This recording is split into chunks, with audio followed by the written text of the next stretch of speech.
성경은 구약 성경 259면에 있는 신명기 1장 1절부터 18절 말씀까지입니다. 신명기 1장 1절부터 18절 말씀까지. 신명기 1장 1절부터 18절 말씀까지 제가 한 절 읽고 여러분들 한 절 읽고 교독하여 읽도록 하겠습니다. 이는 모세가 요단 저쪽 숨 맞은편의 아라바 광야 곧 바란과 도벨과 라반과 하세롯과 디사합 사이에서 이스라엘 무리에게 선포한 말씀이라. 호렙산에서 세일산을 지나 가데스 바네아까지 10하루길이었더라. 40째의 11째 달 그 달 첫날에 모세가 이스라엘 자손에게 여호와께서 그들을 위하여 자기에게 주신 명령을 다 알렸으나 그때는 모세가 헤브론에서 거주하는 아모리 왕 시온을 쳐 죽이고 에드레이에서 아스다롯에 거주한 바산 왕 옥을 쳐 죽인 후라. 모세가 요단 저쪽 모압 땅에서 이 율법을 설명하기 시작하였더라. 일러스되 우리 하나님 여호와께서 호렙산에서 우리에게 말씀하여 이르시기를 너희가 이 산에 거주한 지 오래니 방향을 돌려 행진하여 아모리 족속의 산지로 가고 그 근방 곳곳으로 가고 아라바와 산지와 평지와 네겝과 해변과 가나안 족속의 땅과 레바논과 큰 강 유브라데까지 가라. 내가 너희의 조상 아브라함과 이삭과 야곱에게 맹세하여 그들과 그들의 후손에게 주리라 한 땅이 너희 앞에 있으니 들어가서 그 땅을 차지할지니라. 그때 내가 너희에게 말하여 이르기를 나는 홀로 너희의 짐을 질 수 없도다. 너희의 하나님 여호와께서 너희를 번성하게 하셨으므로 너희가 오늘 하늘의 별같이 많거니와 너희 조상의 하나님 여호와께서 너희를 현재보다 1000배나 많게 하시며 너희에게 허락하신 것과 같이 너희에게 복 주시기를 원하노라. 그런즉 나 홀로 어찌 능히 너희의 괴로운 일과 너희의 힘겨운 일과 너희의 다투는 일을 담당할 수 있으랴. 너희의 각 지파에서 지혜와 지식이 있는 인정받는 자들을 택하라. 내가 그들을 세워 너희 수령을 삼으리라 한즉 내게 대답하여 이르기를 당신의 말씀대로 하는 것이 좋다 하기에 내가 너희의 지파의 수령에게 지혜가 있고 인정받는 자들을 취하여 너희의 수령을 삼되 곧 각 지파를 따라 천부장과 백부장과 50부장과 10부장과 조장을 삼고 내가 그때에 너희의 재판장들에게 명하여 이르기를 너희가 너희의 형제 중에서 송사를 들을 때에 쌍방간에 공정히 판결할 것이며 그들 중에 있는 타국인에게도 그리할 것이라. 재판은 하나님께 속한 것인즉 너희는 재판할 때에 외모를 보지 말고 귀천을 차별 없이 듣고 사람의 낯을 두려워하지 말 것이며 스스로 결단하기 어려운 일이 있거든 내게로 돌리라. 내가 들으리라 하였고 내가 너희의 행한 모든 일을 그때 너희에게 다 명령하였느니라. 아멘. 우리 앞에 계신 분들에게 이 앞을 보면서 우리 인사하겠습니다. 사랑하고 축복합니다. 사랑하고 축복합니다. 어느 한 노인이 유언을 하였습니다. 뭐라고 이 유언을 하였던 내용들을 기록하고 있는데요. 아내를 잃고 혼자 살아가는 이 노인이 있었습니다. 젊었을 때는 힘써 일하였지만 이제는 자기 몸조차 가누기 힘든 그러한 연세가 되셨습니다. 장성한 두 아들은 처자식을 먹여 살리느라 아버지를 돌보지 않았습니다. 어느 날 노인은 목수를 찾아가서 나무개짝 하나를 주문하였습니다. 그리고 그것을 집에 가져와 그 안에 유리 조각을 가득 채우고 튼실한 자물쇠를 채웠습니다. 어느 날 아들이 아버지 집에 와서 아버지의 침상 밑에 못 보던 괴짝 하나를 발견했습니다. 아들들이 그것이 무엇이냐고 물으면 노인은 신경 쓰지 마라 라고 말할 뿐이었습니다.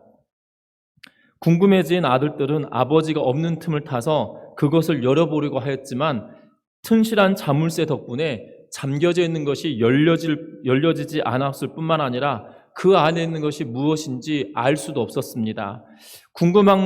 계속 궁금하던 차에 어느 날 그 상자를 흔들어 보게 되었는데 금속들이 부딪히는 소리가 그 안에서 나는 것이었습니다.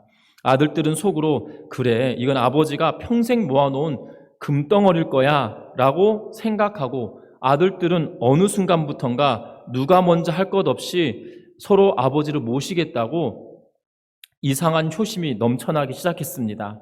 그리고 얼마 뒤 이 어르신은 돌아가셨습니다.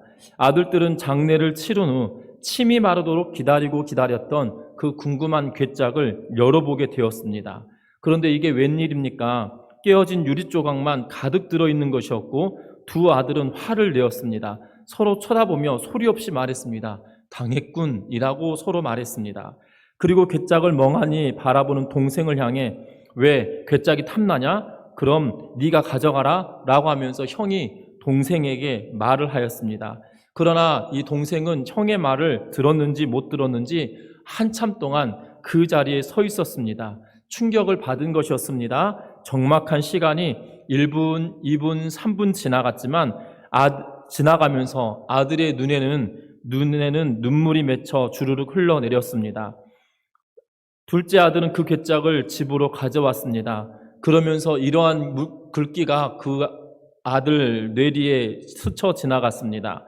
나뭇가지가 조용하려 해도 바람이 쉬지 않고 자식이 효도하려 해도 어버이는 기다려주지 않는다. 옛글을 생각하며 아버지가 남긴 유품 하나만이라도 간직하는 것이 그에게 마지막 효도라고 생각하여서 이 괴짝을 들고 온 것이었습니다.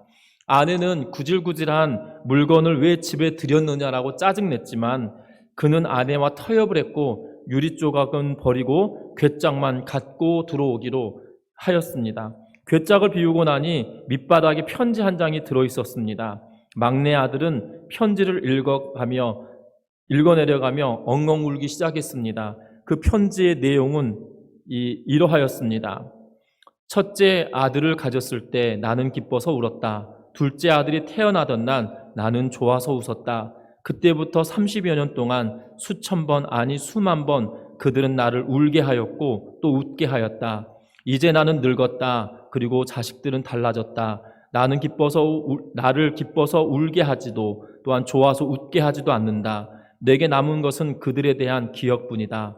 처음엔 진주 같았던 기억이 중간에 내 등뼈를 휘게 한 기억으로 지금은 사금발이 깨진 유리 조각처럼 조각난 기억만 남아있구나. 아, 내 아들들만은 나같지 않기를, 그들의 늙음악이 나같지 않기를, 아내와 아들과 딸과 안길이라고 하는 글을 읽고 있을 때에 이 40이 넘은 아들이 엉엉 우는 소리에 아내와 그리고 아들과 딸이 아버지하고 소리치며 이 작은 아들의 품으로 뛰어들었습니다. 아내도 그의 손을 잡았고 네 사람은 서로 부둥켜 안고 울기 시작했다라고 하는 그러한 글이 있습니다. 이 마지막 유언장과 같은 이 편지 한 구절을 보면 이 작은 아들의 마음에 얼마나 많은 이 생각을 하게 하였는지, 그리고 남은 작은 아들 가정에 얼마나 많은 생각을 하게 하는지, 이 짤막한 이 어른의 편지로 말미암아 다시 한번 회복할 수 있는 기회가 되었던 것을 이 기록한 글의 내용을 본 적이 있습니다. 특별히 이 신명기 내용도 마찬가지입니다. 120세가 된 이 모세가 그가 마지막에 편지를 쓰고 있는 것이거든요. 편지를 쓰는 것이 아니라 다시 한번 하나님에 대하여, 하나님의 율법에 대하여 가르쳐주고 있는 것을 보게 됩니다. 특별히 신명기는 가나안 땅에 들어가기 직전에 요단강 저쪽, 다시 말하면 요단강 동평 모압 평지에서 출애굽 2세대들에게 모세가 고별로 쓴 글이고 설교이기도 합니다. 모세가 하나님께 불순종함으로 가나안에 들어가지 못하고 죽을 것이었기 때문에 고별 설교를 신명기를 통하여 남기게 되었다는 것이고, 모세는 이스라엘 1세대에 대한 하나님의 율법을 호렙산에서 받아서 1세대들에 전하였고, 1세대는 40년 광야 생활을 지내면서 모두 죽게 되었고, 또한 이제 2세대들은 하나님의 율법을 받지 못하였던 그들에게 다시 한번 율법을 가르쳐주면서 하나님의 말씀을 선포하고 유언처럼 남기고 있는 것이 이 신명기의 말씀입니다. 특별히 이 신명기 말씀을 통하여서 우리 모든 성도님들도 다시 한번 우리가 하나님의 율법 앞에 세우심을 받아서 하나님의 율법에 순응하고 순종하며 살아가는 우리 모든 성도님들 되기를 주의 이름으로 부탁드립니다. 특별히 이 신명기를 오늘 1장부터 시작하여서 보게 될 텐데요. 이 신명기를 보는 동안에 분명한 것은 하나님께서 나에게 무엇이라고 말씀하시며 모세를 통하여 나에게 주시는 하나님의 말씀이 무엇인지 귀담아 들으며 모세의 유언 같은 이 말씀이 우리에게 어떻게 적용하는지 찾아보는 그러한 시간들이 되기를 주의 이름으로 부탁합니다. 먼저 우리가 기억할 것이 있습니다. 1절 말씀 다 같이 한번 읽어보겠습니다. 1절입니다. 이는 모세가 요단 저쪽 숲 맞은편 아라바 광야 곧 바란과 도벨과 라반과 하세롯과 디사합 사이에서 이스라엘 무리에게 선포한 말씀이다 라고 기록합니다. 특별히 신명기의 명칭은 이 1절 말씀에 그 말씀이라고 하는 선포한 말씀이다라고 하는 이 단어 때문에 이 두 번째 율법이라고 70인역에서 번역해 놓고 있고 기독교 전통에서는 두 번째 율법으로 불리게 되어집니다.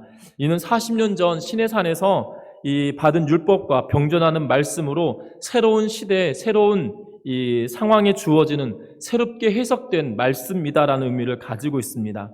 신명기 내용은 하나님의 뜻에 대한 완전한 가르침이고 그러므로 모든 시대 하나님의 뜻대로 살려가는 성도들에게 있어서만큼은 완전한 진리인 것을 우리에게 말하여 주고 있는 것입니다. 특별히 하나님의 종 모세가 인도하여 낸 이스라엘 백성들은 광야에서 40년을 지냈고 또한 지금 아라바 광야 곧 모압 평지에 이르게 되었습니다. 그리고 하나님께서 약속하신 가나안 땅, 곧 아모리 족속의 산지에 들어가기 바로 직전에 와 있는 것을 보게 됩니다. 8절 말씀에 보면 이렇게 기록합니다. 내가 너희의 조상 아브라함과 이삭과 야곱에게 맹세하여 그들과 그들의 후손에게 주리라 한 땅이 너희 앞에 있으니 들어가서 그 땅을 차지할지니라 라고 이야기하고 있는 것 보아서는 지금 가나안 땅에 입성하기 직전 요단강 이쪽 편, 동편에 있는 그러한 상황입니다. 어찌 보면 이스라엘 백성들에게 있어서만큼은 하나님께서 약속하신 것과 이루어지는 성취하여지는 그러한 사이에 놓여 있는 것이 이스라엘 백성들의 삶인 것 같습니다. 특별히 지금 이 신명기도 마찬가지로 하나님께서 아브라함과 이삭과 야곱에게 약속하신 그 약속으로부터 시작하여서 지금 요단강을 건너가기 직전에 성취하기 전의 상황에 봉착해 있는 그러한 모습이라는 사실입니다. 우리들도 마찬가지입니다. 예수님께서 이 땅에 오심으로 말미암아 종말이 시작되었습니다. 그리고 예수님께서 다시 오신 그날까지 아직은 성취되지 않았지만 그 오심으로부터 다시 오심 그 사이에 종말이라고 하는 그 약속의 시작과 성취의 앞에 우리가 놓여있는 동일한 시작에 또한 시간 사이에 우리가 이스라엘 백성들과 같이 동일하게 놓여졌다는 사실입니다. 분명한 것은 이스라엘 백성들에게 약속해 주시고 성취하시는 하나님이 그들과 함께 해주셨다는 사실입니다. 분명한 것은 우리들에게도 함께 해주신다는 사실입니다. 2000년 전에 예수께서 이 땅에 오셔서 우리의 죄를 위해 십자가에 지시고 우리를 사랑하셔서 그 고통 당하심으로 말미암아 우리가 그를 믿는 자로 하여금 하나님 백성 되게 만들어 주셨는데 그 사랑을 우리가 체험하고 약속하심을 믿고 나아갈 때 또한 우리가 동일하게 약속의 성취를 이루어가는 그 길목에 우리가 서 있다는 사실들을 기억하기를 주의 이름 부탁합니다. 그러하기에 하나님의 약속은 이스라엘 백성들에게만 주신 것이 아니라 우리들에게도 동일하게 약속을 주셨고 성취하시고 이루어가고 계시다는 사실들을 믿고 나아가기를 주의 이름으로 부탁합니다. 여러분들 예수 그리스도를 믿으십니까? 그렇다면 우리에게 약속이 주어졌고 예수님께서 다시 오심을 믿으십니까? 그렇다면 다시금 우리가 약속의 성취되어짐 앞에 우리가 서 있다는 사실입니다. 여러분들 기억하실 것은 정말 그러면 우리는 이 땅이 멸망당할 것에 대하여서만 이야기합니다. 그러나 우리가 잘 알아야 되는 것은 종말은 두 가지 종류가 있다는 사실입니다. 하나는 내가 하나님 쪽으로 가는 것, 그리고 하나님께서 이 땅에 오시는 것, 이 두 가지 종말이 있다는 거예요. 중요한 사실은 우리는 정말 그러면 내가 하나님께로 갈 수 있다는 사실을 망각하고 살아갈 때가 많습니다. 분명한 것은 우리가 하나님 앞에 갈 때도 종말이고 하나님께서 이 땅에 오실 때도 종말이라는 사실이에요. 그래서 우리가 오늘 하루하루가 약속의 성취 앞에 서 있다는 사실입니다. 내가 하나님께서 부르시는 그날이 언제인지 어느 때인지 알지 못하기에 그 종말의 그 순간 앞에 우리가 서 있다는 사실을 기억하면서 약속의 말씀을 굳건하게 붙들고 살아가는 모든 성도들 되기를 주의 이름으로 축원합니다. 특별히 이스라엘 백성들에게 다시 한번 이 신명기를 써주고 있는 이유가 무엇일까요? 신명기를 써주고 있는 이유는 다른 것이 아니라, 신명기를 써주고 있는 이유는 다른 것이 아니라 40년 동안이나 살아오면서 불순종하였던 이스라엘 백성들 때문에 가나안 땅, 애굽 땅에서 출발하여 가나안 땅을 향하여 가고 있는 모든 이스라엘 백성들 중에서 성인이 된 사람들은 다 죽임을 당하였습니다. 특별히 하나님께서 그들의 불순종함으로 말미암아 다 죽게 될 것이고, 딱 두 사람만, 여호수아와 갈렙만이 가나안 땅을 밟게 될 것에 대하여 약속해 주고 계시는 것을 보게 됩니다. 그러면서 약속의 성취대로 이루어져 가고 있는데요, 분명한 것은 하나님께서 언약하시고 약속하신 바대로 그 말씀을 듣고 순종하고 살아가는 것이 그들의 삶이었다라면 이 신명기는 다시금 기록되어져 있지 않을 것입니다. 그러나 1세대들이 말씀대로 순종하지 않았던 그것 때문에 2세대들이 영향받을 것으로 추정되어지기에 모세가 그들에게 마지막으로 다시 한번 가르치며 하나님의 언약의 말씀은 이것입니다 라고 설명하고 말씀해 주고 있다는 것입니다. 저와 여러분들, 하나님의 말씀을 이스라엘 백성들과 같이 흔들리는 것으로 받아들인 것이 아니라 굳건한 믿음으로 아멘하며 순종하며 살아가는 믿음의 승리자들 되기를 주의 이름으로 부탁합니다. 그렇다면 왜 이스라엘 백성들이 왜 이렇게 흔들릴 수밖에 없는 믿음이었겠냐, 이 말입니다. 또한 다시 한번 이스라엘 백성들에게 신명기를 써주는 이유가 있다는 겁니다. 그것은 다른 것이 아니라 하나님의 약속을 신뢰하고 순종하라고 하는 말씀으로 시작되는 걸 보게 됩니다. 3절 말씀 다 같이 한번 읽어보겠습니다. 3절 말씀입니다. 마흔째 해 11째 달 그 달 첫날에 모세가 이스라엘 자손에게 여호와께서 그들을 위하여 자기에게 주신 명령을 다 알렸으니. 아멘. 오늘 이 말씀에 보면 마흔째 해 11째 달이라고 기록합니다. 여러분들, 이스라엘 백성들이 출애굽할 때 첫 번째 해 14일 날 이 13일 14일을 통하여서 이스라엘 백성들이 출발을 하였습니다. 그리고 40번째 되던 해 11째 달, 어찌 보면 40년을 꽉 채운 그 해를 말하고 있는데요, 이미 출애굽한 40년이 흐르게 되었다라고 이야기합니다. 그들이 이 40년 동안이나 광야 생활을 하게 되었던 이유가 무엇입니까? 40년 동안이나 광야 생활을 하게 되었던 이유는 가데스 바네아에서 이스라엘 백성들에게 12명의 각 지파별로 12명의 정탐꾼을 선택하여서 각 지파에서 한 명씩 뽑아서 12명의 정탐꾼을 뽑아서 가데스 바네아에서 가나안 땅을 정탐하게 보냅니다. 그들이 40일 동안 정탐하고 돌아옵니다. 그랬더니 하나님께서 약속하신 그 땅을 들어가겠다고 할 때 그들이 놀라운 물건을 가져옵니다. 곡식이 아니라 열매를 가져오는데요, 포도송이를 두 사람이 꿰어매고 가지고 오는 그러한 상태에 정말 놀라운 곡식들을 가지고 오는, 열매들을 가지고 오는 걸 보게 됩니다. 그러면서 이스라엘 백성들은 놀랍니다. 왜 놀라냐면 듣도 보도 못하였던 그렇게 큼지막한, 두 사람이 꿰어매고 올 만한 그러한 열매들을 가지고, 포도송이를 가지고 왔기 때문입니다. 그런데 하나님이 그들에게 말하기를 그들로 들어가라, 가나안 땅으로 가라 이야기할 때 10명의 정탐꾼은 우리는 그들 앞에 서면 메뚜기 같은 존재다라고 이야기하면서 우리는 힘없는 존재이고 우리가 지금 들어가면 멸망당할 수밖에 없다라고 말하고 있는 걸 보게 됩니다. 그때 2명, 여호수아와 갈렙만이 하나님께서 우리와 함께 하시면 그들은 우리의 밥이다라고 이야기합니다. 그러면서 10명의 정탐꾼 때문에 수많은 이스라엘의 대부분의 사람들이 일어나서 봉기하며 모세와 아론을 죽이려 합니다. 그때 하나님께서 그들의 불순종의 대가로 하루를 1년 삼아서 40일을 광야 생활할 것에 대하여 말씀하고 있는 것을 보게 되어집니다. 분명한 사실은 이들이 10여일이면 들어갈 수 있을 만한 거리였음에도 불구하고 40년이라고 하는 광야 생활을 통하여서 그들이 고통받고 있었던 이유는 다른 것이 아니라 하나님의 말씀을 순종하지 않았기 때문이며 하나님의 말씀을 신뢰하지 못하고 순종하지 않았기 때문이라는 것입니다. 저와 여러분들도 마찬가지입니다. 하나님의 말씀을 신뢰하고 순종하는 믿음의 세대들이 되기를 주의 이름으로 부탁드립니다. 출애굽 1세대들은 불신함으로 말미암아 40년의 광야 생활하는 동안에 다 없어져 버렸습니다. 죽게 되었습니다. 그리고 40년이 흘렀고 이제는 출애굽에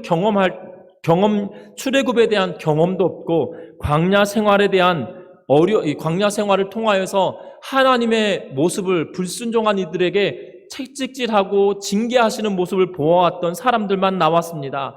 40년 전에 이야기는 들었습니다. 10가지 재앙을 통하여 우리가 광야 생활을 하고 있다라고 하는 그러한 이야기들은 어른들로부터 들었을 텐데 그들이 눈으로 본 것도 아니고 몸으로 체험한 것도 아닙니다.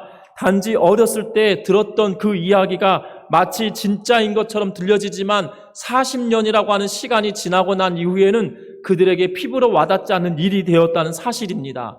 그랬던 그들에게 모세가 다시 한번 말하고 있는 거예요. 하나님의 말씀을 신뢰해라. 하나님의 말씀을 신뢰하고 그대로 순종하라라고 끊임없이 말하고 있는 걸 보게 됩니다.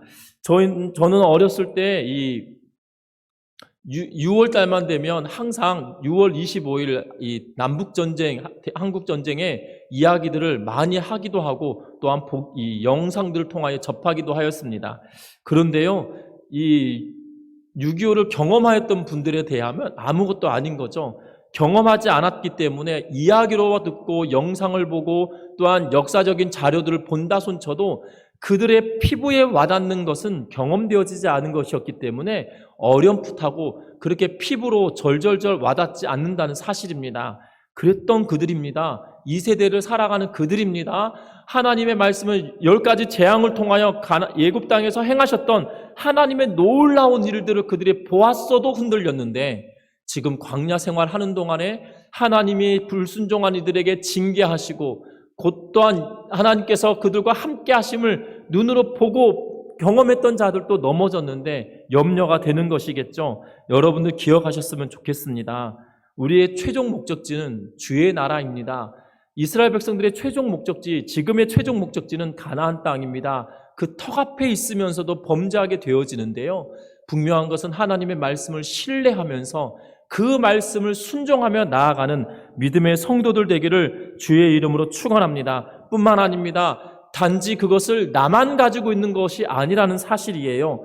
다음 세대들을 위하여서 믿음을 가르치고 믿음으로 순종하도록 정말 이 실수하고 잘못된 것을 되풀이지 하지 아니하도록 우리가 다음 세대들에게 전하고 증거할 그러한 하나님의 말씀을 내가 지키고 순종의 내므로 말미암아 하나님의 말씀은 살아있고 운동력 있음을 우리가 경험하고 그것을 전할 수 있는 우리 모든 성도님들 되기를 주의 이름으로 축원합니다. 분명한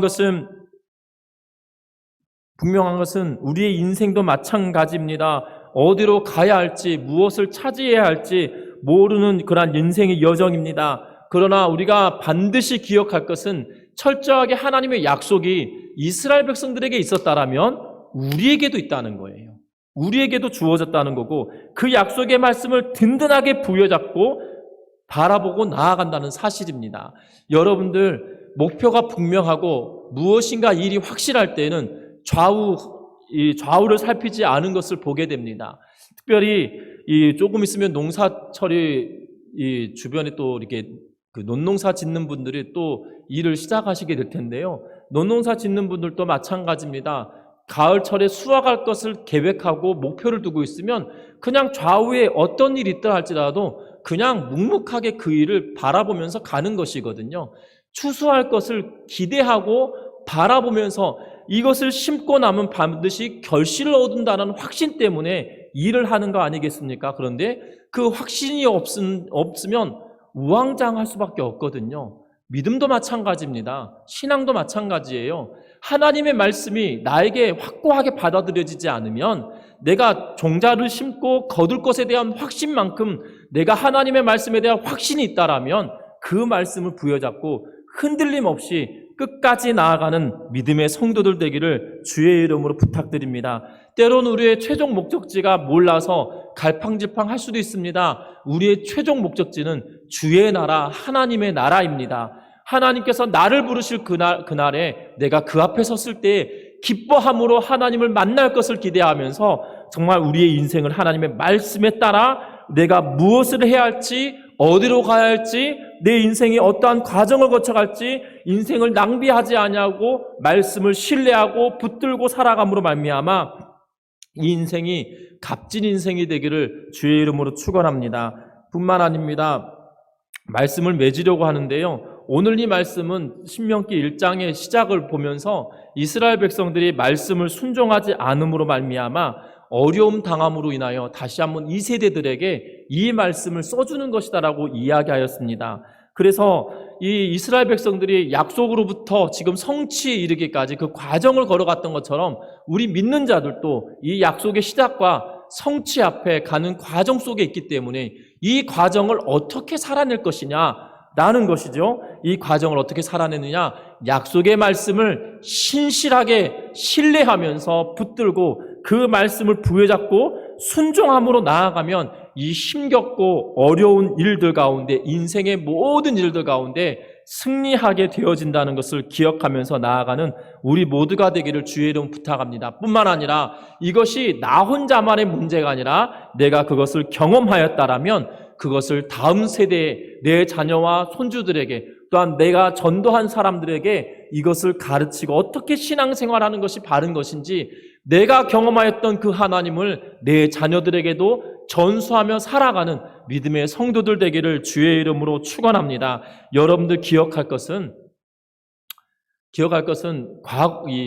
내가 어떠한 일을 하면 많은 이익을 얻을 수 있다는 방법을 내가 깨달았다라면 내 자녀가 내가 버는 것만큼 더 벌지 못한다라면 그것을 가르쳐주고 싶은 것이 부모의 마음 아니겠습니까?